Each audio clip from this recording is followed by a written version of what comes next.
ഏട്ടാ, മേക്കപ്പ് ഇത്തിരി കൂടിപ്പോയോ? ആ ഡയലോഗാണ് എനിക്ക് ഇവിടെ ഓർമ്മ വരുന്നത്. എൻ്റെ കരവിരുത് മുഴുവൻ ഞാൻ അവിടെ യൂസ് ചെയ്തിട്ടുണ്ട്. മേക്കപ്പ് ഒക്കെ കഴിഞ്ഞപ്പോൾ ഞാൻ അതിന് ചോദിക്കുകയാണ്, അമ്മ എന്നെ ഒരു ക്രീപ്പി ലുക്കാക്കി മാറ്റിയോന്ന്. ഇല്ല മോളിയെ ഇല്ല, സൂപ്പറാന്ന് പറഞ്ഞ് ഞാൻ അവളെ പറ്റിച്ചു. ഇവിടെ നൈനു സ്റ്റോക്ക്ഹോമിലുള്ള തരംഗ് എന്ന് പറഞ്ഞ ഡാൻസ് സ്കൂളിലാണ് ഈ ക്ലാസിക്കൽ ഡാൻസ് പഠിക്കുന്നത്. അപ്പോൾ അവിടുത്തെ സ്റ്റുഡൻസിന് പെർഫോം ചെയ്യാൻ വേണ്ടിയിട്ട് അവർ ആനുവലായിട്ട് ഒരു പ്രോഗ്രാം അങ്ങനെ കണ്ടക്ട് ചെയ്യാറുണ്ട്. ആരംഭം എന്നാണ് പേര്. അപ്പോൾ അവിടുത്തെ സ്റ്റുഡൻസൊക്കെ അവിടെ പെർഫോം ചെയ്യും. അപ്പോൾ അതിനു വേണ്ടിയുള്ള മേക്കപ്പ് ആയിരുന്നു നമ്മൾ നേരത്തെ കണ്ടുകൊണ്ടിരുന്നത്. നൈനു അവിടെ ഭരതനാട്യമാണ് പഠിക്കണത്. ഭരതനാട്യം, മോഹിനിയാട്ടം, ബോളിവുഡ് ഡാൻസ് അങ്ങനെ കുറേ എണ്ണം അവിടെ പഠിപ്പിക്കുന്നുണ്ട്.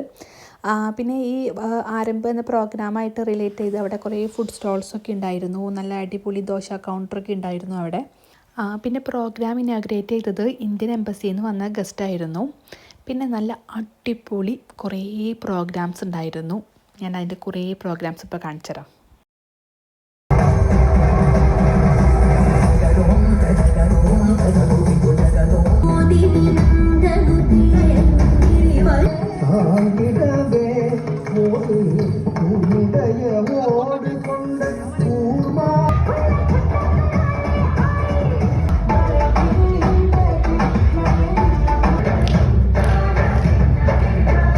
നമ്മുടെ നേതുകൂട്ടം വന്നു. ബിജോയേട്ടനും നേതും കുറച്ച് ലേറ്റായിട്ടാണ് വന്നത്. അവന് കൊച്ചല്ലേ, അപ്പോൾ അവന് ബോറടിച്ചാലോ എന്ന് വിചാരിച്ചിട്ട് നൈനുവിൻ്റെ ഡാൻസിൻ്റെ ടൈം ആയപ്പോഴാണ് അവർ വന്നത്. അപ്പം നെക്സ്റ്റ് ഇനി നൈനുവിൻ്റെ ഡാൻസ്.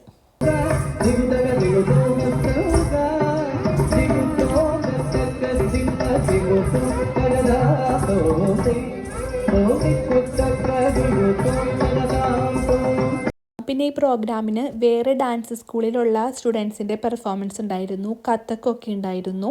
ഇവരൊക്കെ വേറെ ഡാൻസ് സ്കൂളിലെ സ്റ്റുഡൻസാണ്. അപ്പോൾ അവരുടെ ഓരോ പെർഫോമൻസൊക്കെ ഇവിടെ ഉണ്ടായിരുന്നു. പിന്നെ ഇതൊക്കെ ഇവിടെ ഒരു അമ്മ മോളുടെ ഡാൻസ് കണ്ട് ഇങ്ങനെ മതി മറന്നിരിക്കണ ഒരു ദൃശ്യമാണത്. ആക്ച്വലി നൈനു ഈ ക്ലാസിക്കൽ ഡാൻസ് പഠിക്കാൻ പോയപ്പോഴാണ് ഞാനും ഈ ക്ലാസിക്കൽ ഡാൻസ് ഇങ്ങനെ ആസ്വദിച്ച് തുടങ്ങിയത്.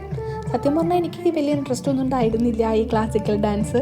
പക്ഷേ നൈനു പഠിക്കാൻ പോയപ്പോൾ ഞാൻ ഇവരുടെ ഒരേ ഇങ്ങനെ കൈയുടെ ഒക്കെ മൂവ്മെൻറ്റ്സൊക്കെ ഇങ്ങനെ ശ്രദ്ധിച്ച് നോക്കി തുടങ്ങി. കൊള്ളാലോ എന്ന്. മംഗളം എന്നൊരു കാര്യം തന്നെ ഞാനിപ്പോഴാണ് കേട്ടത്. പിന്നെ ഇവർക്ക് മെഡൽ ഡിസ്ട്രിബ്യൂഷനൊക്കെ ഉണ്ടായിരുന്നു. അത് കഴിഞ്ഞിട്ട് അടിപൊളി ഒരു വൈൻഡപ്പ് ഉണ്ടായിരുന്നു.